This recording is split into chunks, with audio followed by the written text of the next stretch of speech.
আজকের ভিডিওটি বৃহস্পতিবার সন্ধ্যা থেকে করা।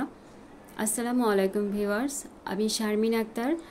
আজকে আরেকটি ব্লগ নিয়ে হাজির হলাম আপনাদের সাথে।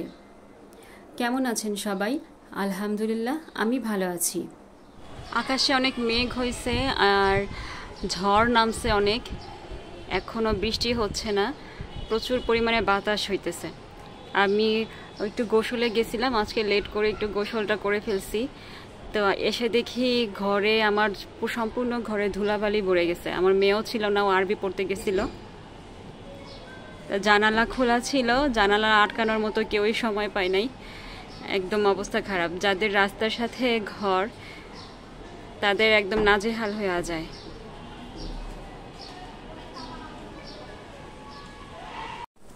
তো আমি সন্ধ্যার সময় আর ঝাড়ু দেইনি, সব দরজা জানালা বন্ধ করে রেখে দিয়েছিলাম। সকালে উঠেই আগে ঘর ঝাড়ু দিয়ে নিয়েছি, বারান্দাটা পরিষ্কার করে নিয়েছি।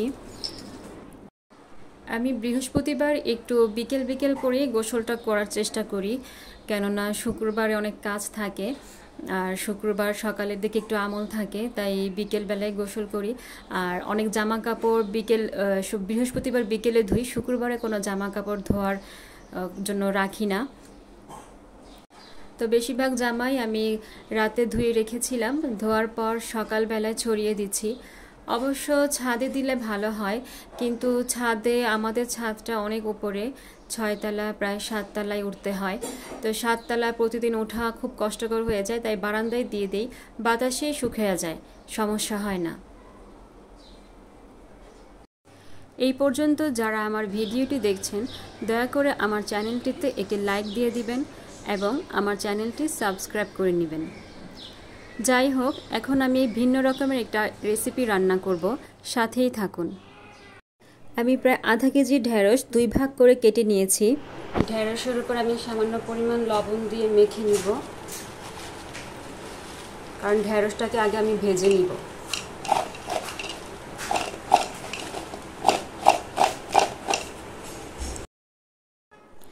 আমি টক দই নিয়ে নিয়েছি। টক দইয়ের মধ্যেই 1 চামচ হলুদের গুঁড়ো, 1 চামচ মরিচের গুঁড়ো ও সামান্য পরিমাণ ধনিয়ার গুঁড়ো দিয়ে মিশিয়ে নিব। একটু পানি দিয়ে দিব, টক দইয়ের সাথেই মিশিয়ে নিয়ে নিব।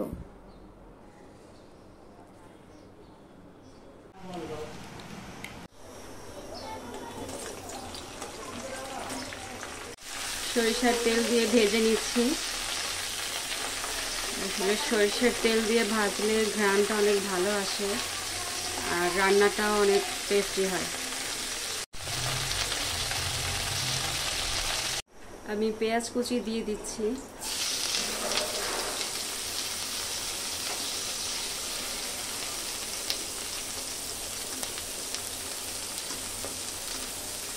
পেঁয়াজ কুচিটা একটু লাল লাল হয়ে আসলে আদা বাটা রসুন বাটা দিয়ে দিব। এ পর্যায়ে আমি আদা বাটা আর রসুন বাটা দিয়ে দিব।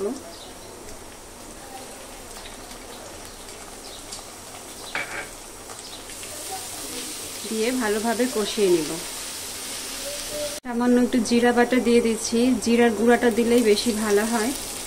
আমার কাছে গুঁড়া নেই, এজন্য বাটাটাই দিয়ে দিচ্ছি।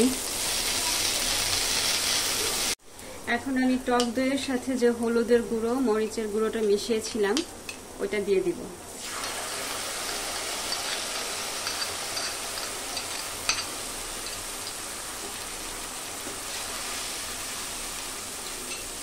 এই রেসিপিটা পাকিস্তানিরা বেশি খায়। ঢেঁড়সটা তো আমি আগেই ভেজে রেখেছিলাম, এখন এই ঢেঁড়সটা এই দইয়ের উপরে দিয়ে দিব, মশলাটার উপরে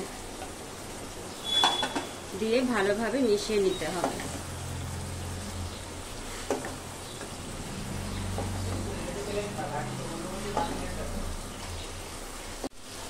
ঢেঁড়সে প্রচুর পরিমাণে ক্যালসিয়াম থাকার কারণে হাড় ক্ষয় হয় না।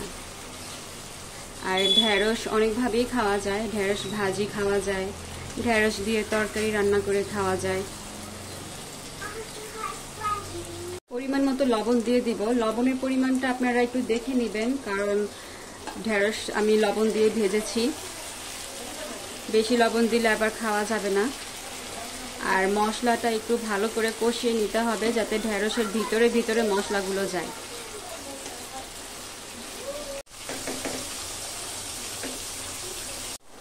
একটি ডিম দিয়ে দিচ্ছি।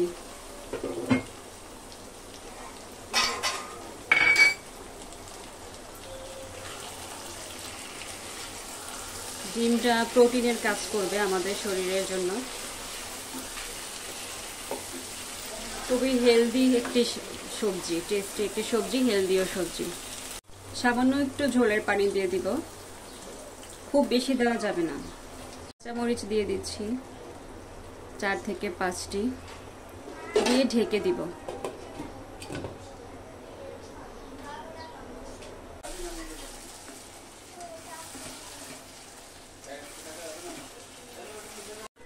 ওয়াও, ভেরি নাইস রেসিপি, মাশাআল্লাহ। খেতেও অনেক মজা হবে ইনশাআল্লাহ। বিসমিল্লাহির রহমানির রহিম। রেসিপিটা আসলেই অনেক মজা হয়েছিল।